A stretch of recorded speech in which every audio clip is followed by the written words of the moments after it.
এবার আমরা ইমেজ ফাইলটিকে আমাদের সাইটে ইমেজের আন্ডারে দেখতে পাচ্ছি। আমরা যদি প্লাস চিহ্নতে ক্লিক করি এবং অবশ্যই আমাদের কার্সরটাকে এখানে নিয়ে এন্টার দিয়ে নিয়ে পেজের নিচে এনে রাখতে হবে।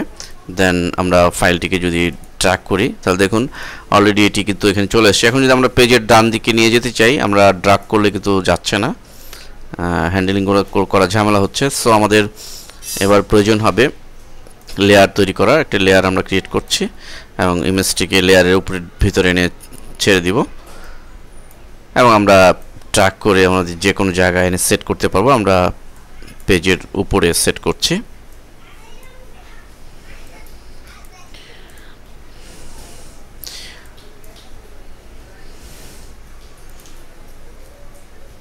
তো অলরেডি উপরের অংশটুকু হয়ে গেল। এবার দেখুন আমাদের নিচে লেফট সাইডে যে বাটনগুলো রয়েছে, এই বাটনগুলো তৈরি করার কাজ আমরা করব। তো এটি আমরা একটি টেবিলের মাধ্যমে করতে পারি খুব সুন্দরভাবে। তো আমরা এখান থেকে একটি টেবিল ক্রিয়েট করব।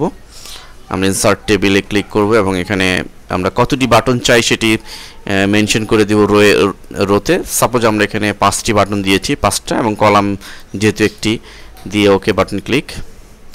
একটি টেবিল তৈরি হয়ে গিয়েছে এবং আমরা টেবিলটিকে ইচ্ছামতো এখন বড় ছোট করে নিতে পারবো এবং এই টেবিলটিকে ফরম্যাটিং করে নিতে পারি আমরা ইচ্ছে করলে।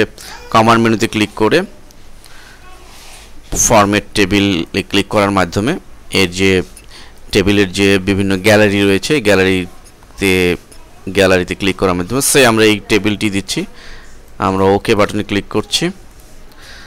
অলরেডি হয়ে গেল। এখন আমরা যথারীতি আমাদের টেবিলের বাটনের কন্টেন্টসগুলো লেখা এবং আমরা আমাদের বাটনগুলোর জন্য লেখাগুলো আমরা ফরম্যাটিং করে নিব বিভিন্ন কালার দিয়ে, এটি যেন দেখতে সুন্দর লাগে। এরপর আমরা সবার নিচে যে আলহেরা মাল্টিমিডিয়া লেখার এই একটি টেবিল তৈরি করব। তো এটির জন্য একইভাবে আমরা কার্সরটাকে নিচে এনে রাখবো। এরপরে টেবিলে ক্লিক এবং এখানে আমরা একটি রো এবং একটি কলাম দিলে আমাদের একটি টেবিল তৈরি হয়ে যাবে এবং এটিকে আমরা বড় করে নিব আমাদের ইচ্ছে মতো। এবং এই টেবিলটির কালার, ব্যাকগ্রাউন্ড কালার আমরা সিলেক্ট করে এভাবে আমরা ব্যাকগ্রাউন্ড কালার এখান থেকে দেখুন বিজি কালার, এখান থেকে যে কোনো কালার দিতে পারি। আমরা এই কালারটি দিচ্ছি এবং আমরা যথারীতি এখানে আমাদের নাম লিখে দিব আলহেরা মাল্টিমিডিয়া। আমরা প্রজেক্টের বাকি অংশগুলো পরবর্তী স্টেপে দেখব।